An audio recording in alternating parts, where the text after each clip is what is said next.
Zipper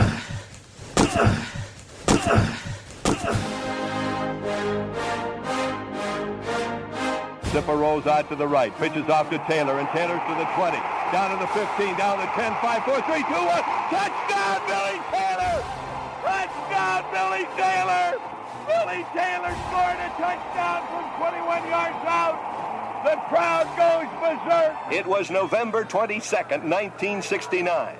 That they came to Barry, Michigan, all dressed in maize and blue. The words were said, the prayers were read, and everybody cried. But when they closed the coffin, there was someone else inside. Oh, they came to Barry, Michigan, but Michigan wasn't dead. And when the game was over, it was someone else instead.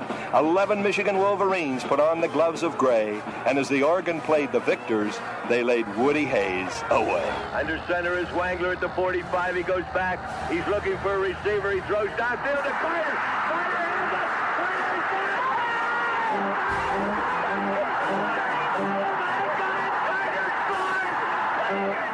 Who's got it better than us? Nobody!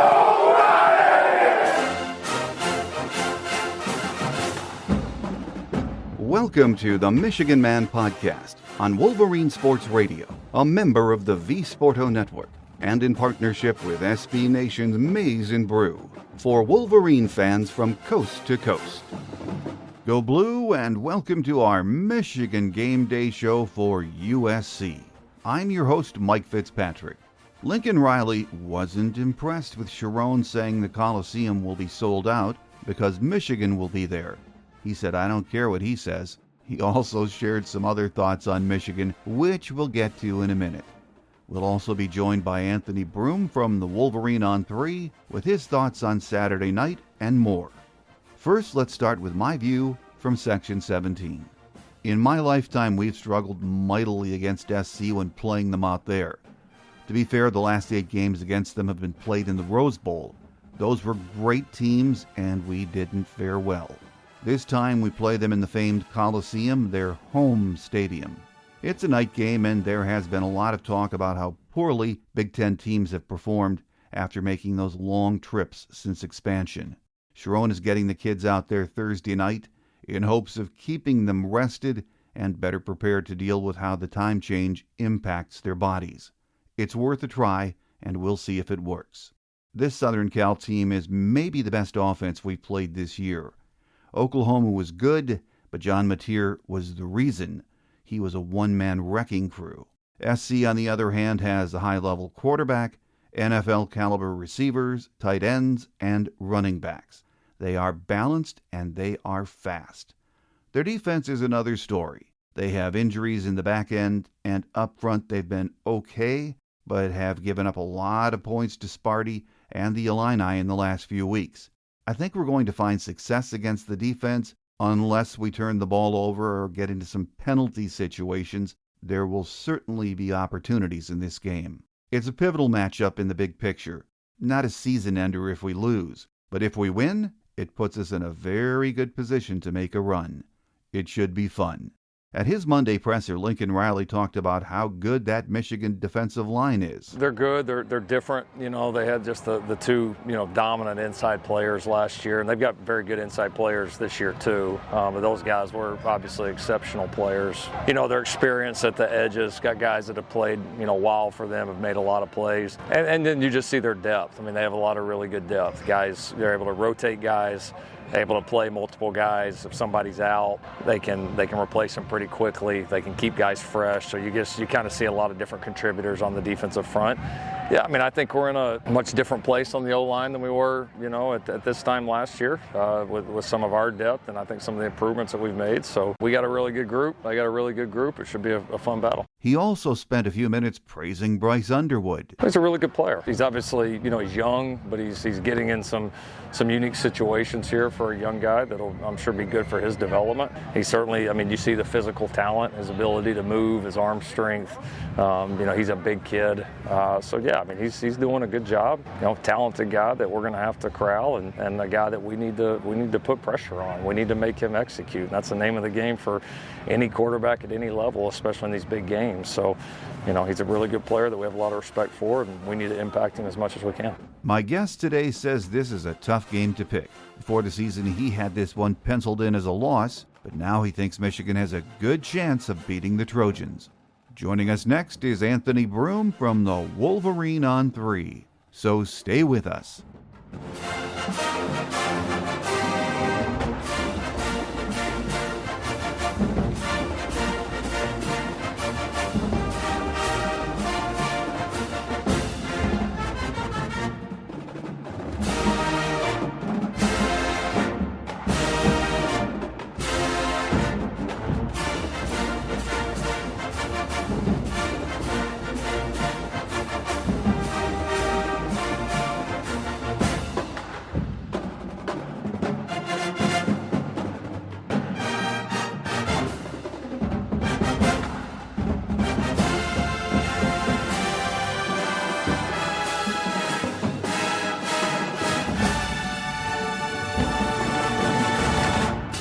Joining us today to talk about that big trip to Los Angeles this weekend and Michigan football is Anthony Broome from the Wolverine ON3. Great to have you back with us, Anthony. I'm happy to be back. Thanks for thinking of me. Well, Anthony, Michigan came out of the bye week with a win against Wisconsin, which was fun to watch. It might not have been pretty. I mean, a lot of folks were grumbling about it, but at the same time, in many areas, you did see improvement, didn't you? Yeah, it's one of those games where you come out of it. If there were 4, 5, maybe 6 plays that go a little bit differently, you're probably playing your backups the entirety of the fourth quarter. That game was never really in doubt to me. The opening drive was disappointing, but once Wisconsin got off their opening script and Michigan sort of locked back in defensively, they had, I think it was 8 punts and a drive that ended in an interception after that. So, impressive work on that side of the ball and offensively.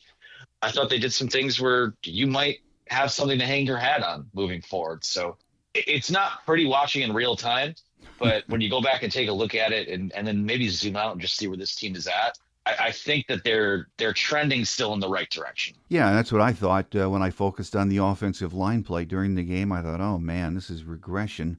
I know a lot of fans and experts were critical of the O-line's performance against Wisconsin. They made some mental mistakes, no doubt. When I went back and rewatched the game several times, again with a focus on the offensive line, yeah, there were some glaring mistakes, especially in pass pro. But these are all things that can be cleaned up, aren't they? They are. I think what was sort of, I don't know if it registers as concerning to me, but the pass protection, like you said, coming into a game where they'll play at USC this weekend against a team that has racked up a lot of pressures and they're top 10 in the country in sack rate early this season. That's an area of focus, an area of emphasis this week is getting those guys to play a little bit better. I feel like when this offensive line has struggled, it's been more kind of some of the stuff up the middle. So to see those guys take a step back, specifically Andrew Sprague, I just think he's a much better player than he showed in that Wisconsin game. That was disappointing. I think in totality, the offensive line is still maybe the biggest remaining question on this team. But in terms of the individual performances, I think that a guy like him and certainly Evan Link, I think has been steady at left tackle, not a star, not an all Big Ten type of guy.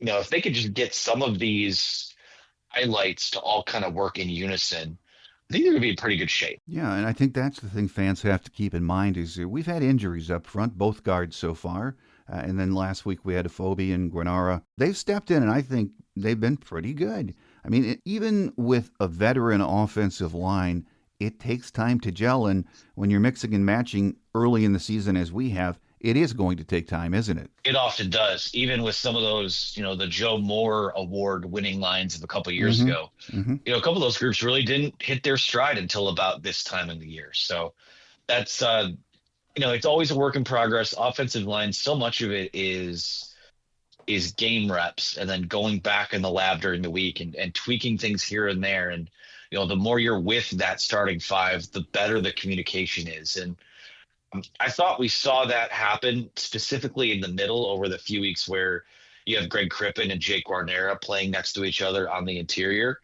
I thought that those guys have been, specifically Guarnera has really impressed me. And I think Greg Crippen's playing the best football of his career right now. So it does take time. It takes those reps. It takes the continual working at it. And you just see where you're at by the end of the year. Yeah, even with those struggles, the positives can be found in the running game numbers. I mean, it's obvious. It helps to have Justice Haynes, no doubt about it.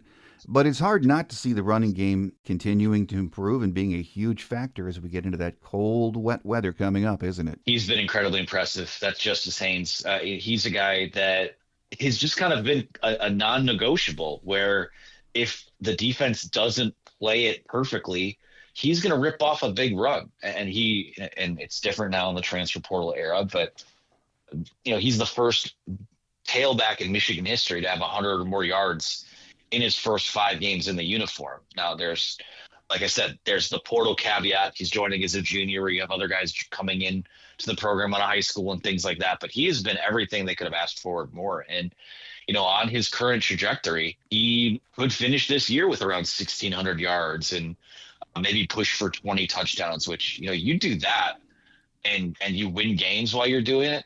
That could put you in that Heisman conversation later this season. So I've been incredibly impressed with him. I think that Jordan Marshall's had some good moments.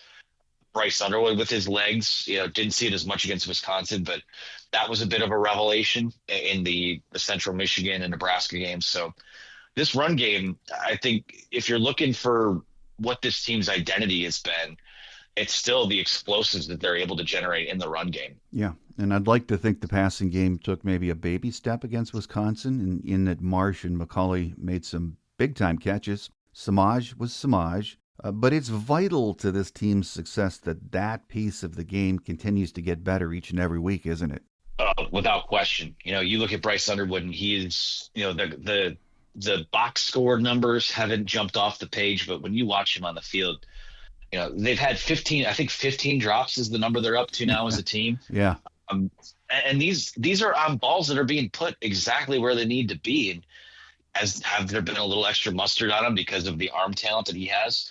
1,000% there has. But at the same time, you got to make those plays. Any wide receiver coach will tell you, the ball hits you in the hands, you got to come down with it. And I do think when you look at their top 2, McCauley and Marsh, I think I talked about things to hang your hat on as an offense. I thought that was one of the highlights of the Wisconsin game was, hey, let's actually, you brought in a guy like McCauley to use that sort of jump ball, power forward skill set for those shots down the field or those plays along the sideline. And they finally, I think, targeted him the appropriate amount of times and gave him an opportunity to make some of those plays. So I'd like to see more of that. Andrew Marsh just looks like a good, solid number 2, reliable college football wide receiver. He's not a guy that's going to take the top off of the defense. He's not a guy that is probably going to generate a ton of yards after the catch, but as a safety valve for Bryce Underwood, I mean, he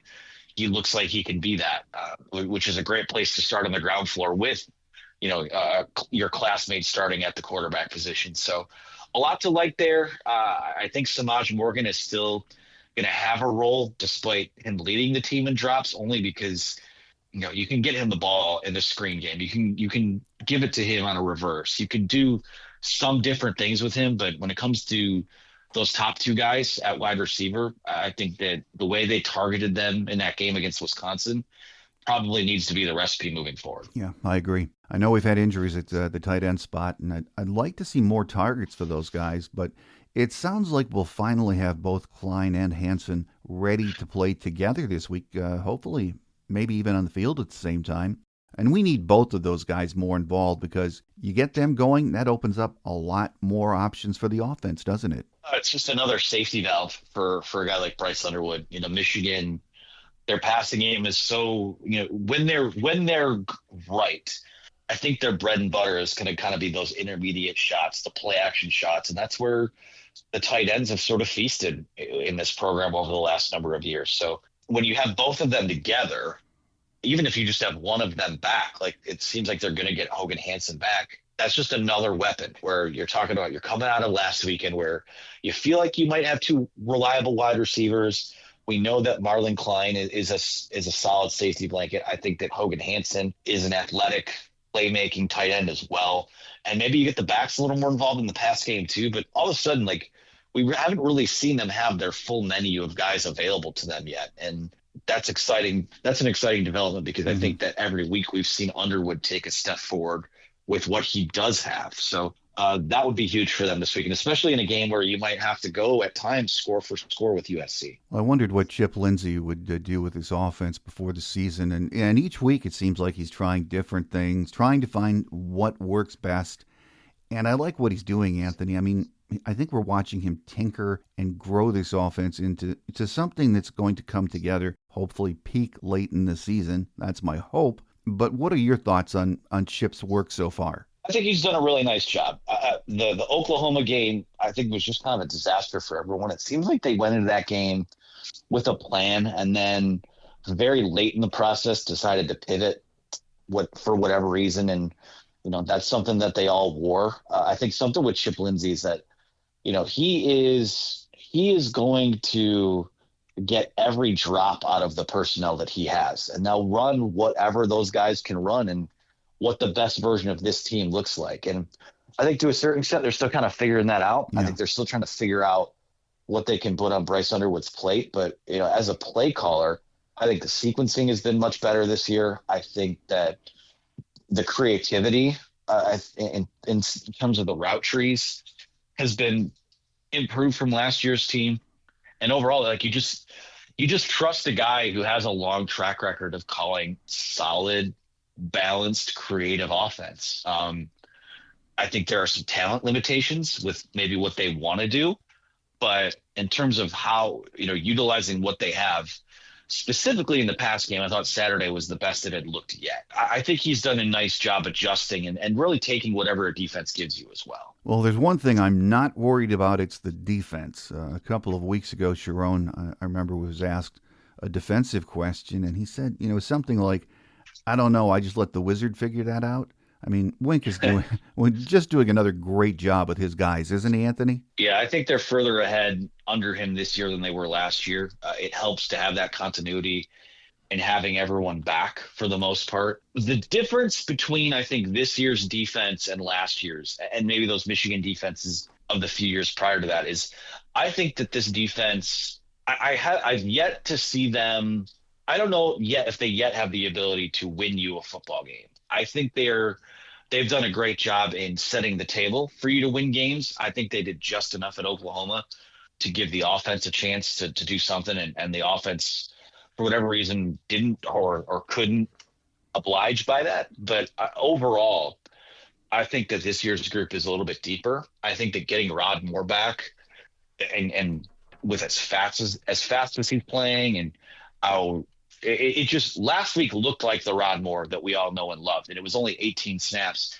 You probably need that guy to play 40 or so snaps this weekend at USC. So putting that guy back in there, I think, can take this defense to the next level. I'm waiting to see, the consistent game-wrecking ability of the defensive line. Now, they'll rack up a ton of pressures and they'll get their sacks, but there were a couple games last year that Michigan won, specifically the biggest one that they play every year, where you had Mason Graham and Kenneth Grant straight up taking over a football game. And that's kind of a difficult standard to hold them to because those guys were so special. Mm-hmm. But I think overall, I'm pretty happy with where the defense is at. And I think they're going to continue to get better as some of those greener pieces get more experience. Well, this week is another barometer game for Michigan football, another 2 time zone affair that's not been kind to visiting teams since expansion. Sharon is getting the kids out there late Thursday, so maybe it will help, maybe it won't, but it is worth a try, isn't it? I think it is. I think that there is a poise and there is a maturity that it takes to go coast to coast and win football games. I think the teams going west from the east have it maybe a little bit easier because you're getting time back, but overall, to get them in there on Thursday, like there's not that scramble of Friday, and then there's the time zone adjustment, and flying like that, I think it's a 5-hour flight. That takes a lot out of you, both mentally, physically. I think flying actually sort of dehydrates you as well. So to have that, it's not a rest day on Friday. They're going to go practice at the Bolt or the Los Angeles Chargers. You wonder what the connection there is.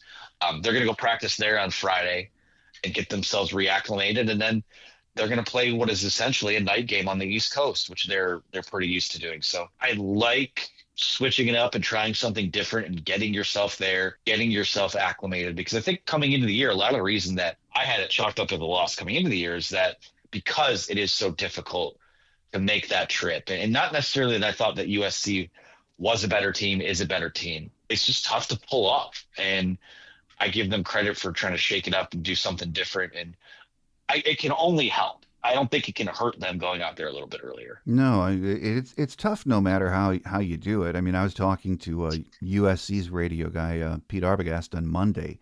He said Nebraska, when they went to Nebraska, USC for the first time, they went on a Thursday thinking, hey, they hadn't done that yet. Let's try it.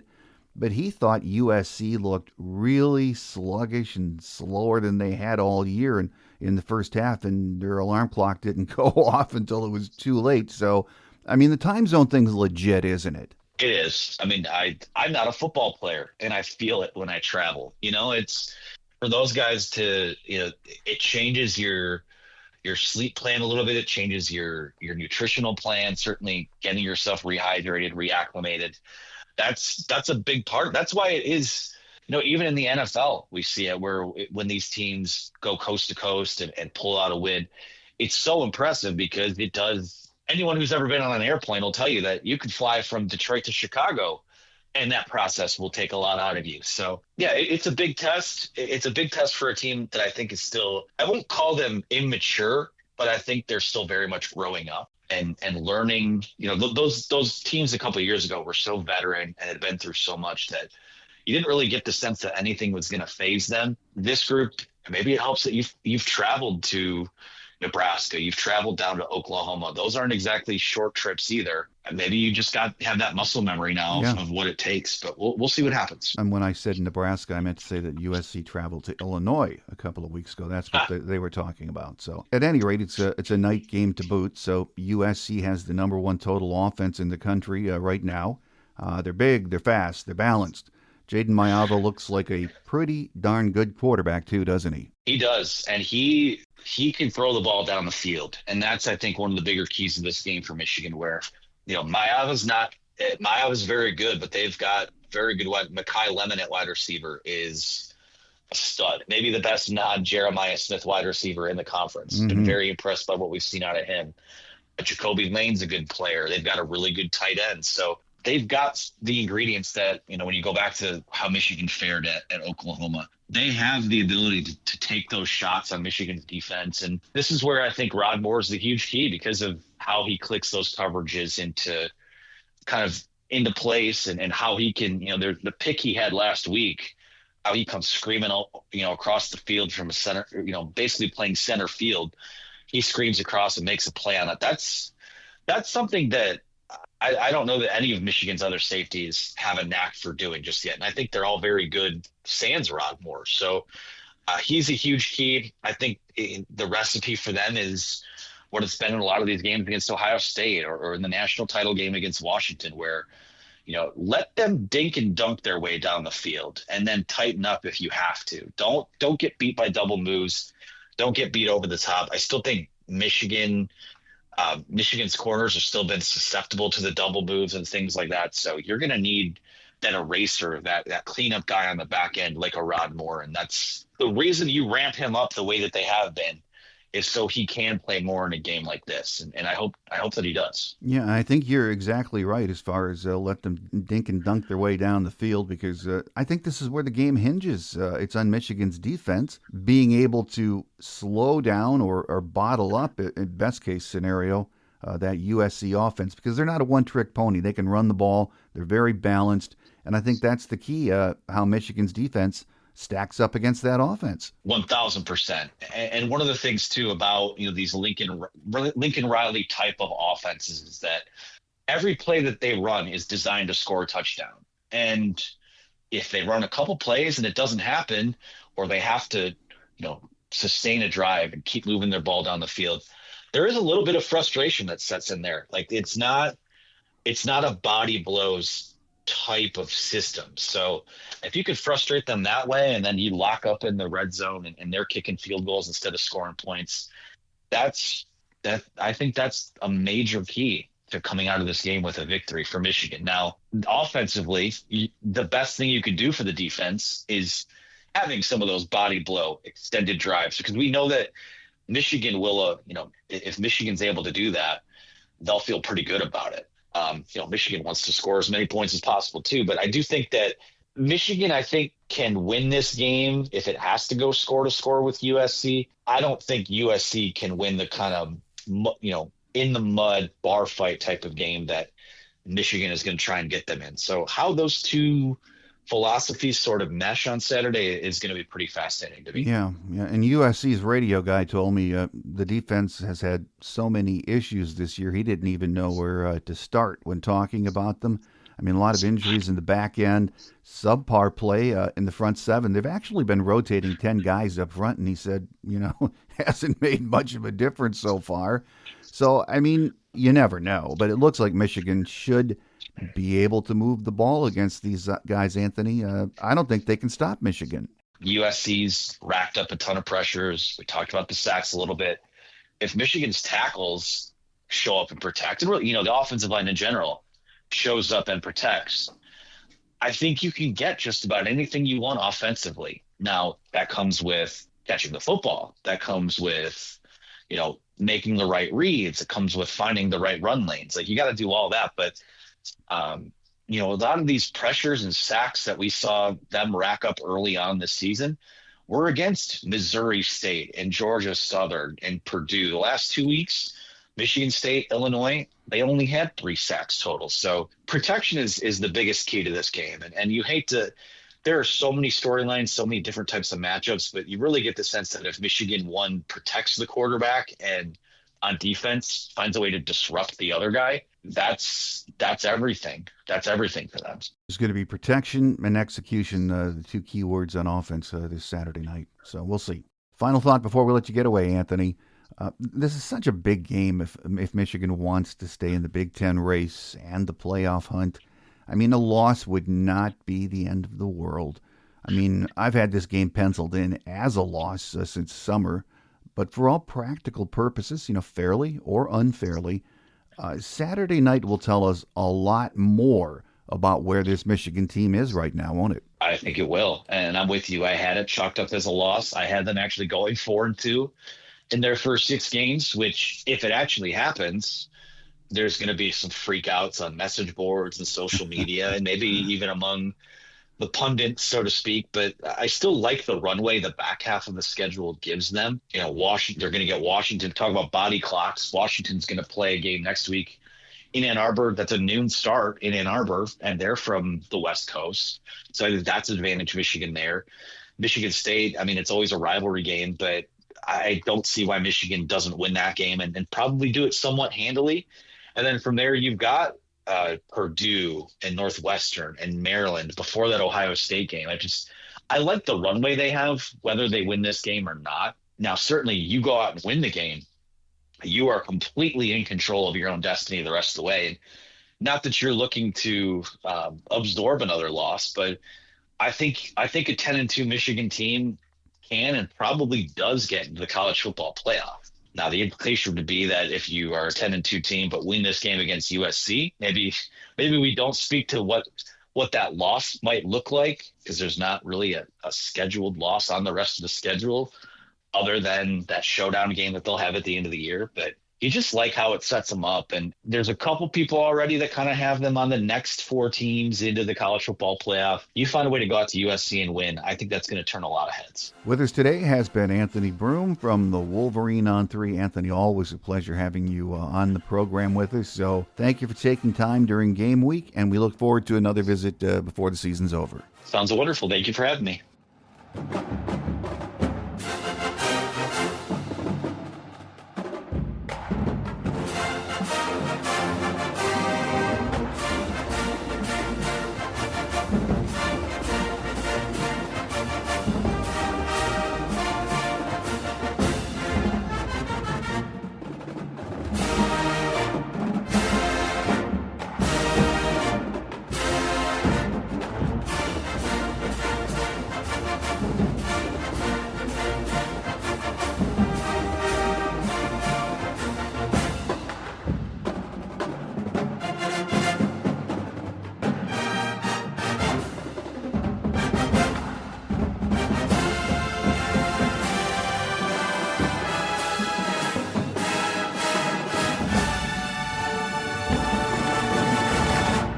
On Quick Hits today, no injury updates since Monday, so we'll have to wait until Saturday to see who suits up. Here are a few game day notes of interest. USC holds the edge in this series with 6 wins against 5 losses. These teams met last year in a memorable game in Ann Arbor on September 21st, a 27-24 come-from-behind Michigan win. The first meeting was in the Rose Bowl on January 1st of 1947, a 49-0 Michigan win. Lincoln Riley is in his 4th year as head man and sports a record of 30-15. He is 85-25 in 9 years as a head coach. Last year they finished 7-6 overall, 4-5 in Big Ten action. They ended the season in the Las Vegas Bowl with a 35-31 win over Texas A&M. They are 4-1 heading into the game. Their only loss was to Illinois in Champaign a few weeks ago. The weatherman says it will be a typical October day in Southern California, sunny at game time with temps in the upper 70s, dropping into the 60s later in the game. So here we go. I think it's safe to say this will be Michigan's biggest road challenge on the remaining schedule. I've seen USC, and other than the Illinois game, they've been impressive on offense, but sort of the same old Lincoln Riley defense. We'll have our chances in this game, but it will come down to execution, staying away from penalties, and not turning the ball over, so playing clean. I suppose you could say the same thing every week, but against a high-level opponent like SC, you have to bring your A game. Next week, we return home to play another emerging team in Washington. They are loaded with offensive talent and have an improving athletic defense. With us on our Visitors Edition on Tuesday will be Huskies Radio Network sideline reporter Elise Woodward. Then on Thursday's Michigan Game Day, we hope to have Michigan great and Ann Arbor radio personality Jamie Morris with us. So make sure you join us. That does it for now. Have a great Wolverine weekend, everyone. I'm your host, Mike Fitzpatrick. Think victory, beat USC. Until we meet again, take care, and as always, go blue. Thanks for joining us today on The Michigan Man, here on Wolverine Sports Radio, a member of the V Sporto Network, and in partnership with SB Nation's Maize and Brew. Our listener lines are open 24/7 for your calls at 313-263-4842. That's 313-263-4842. Or email us at themichiganmanpodcast@yahoo.com. That's themichiganmanpodcast@yahoo.com. The Michigan Man Podcast is produced at the studios of Robin Lynn Productions, Allen Park, Michigan, and is not affiliated with the University of Michigan. Go Blue!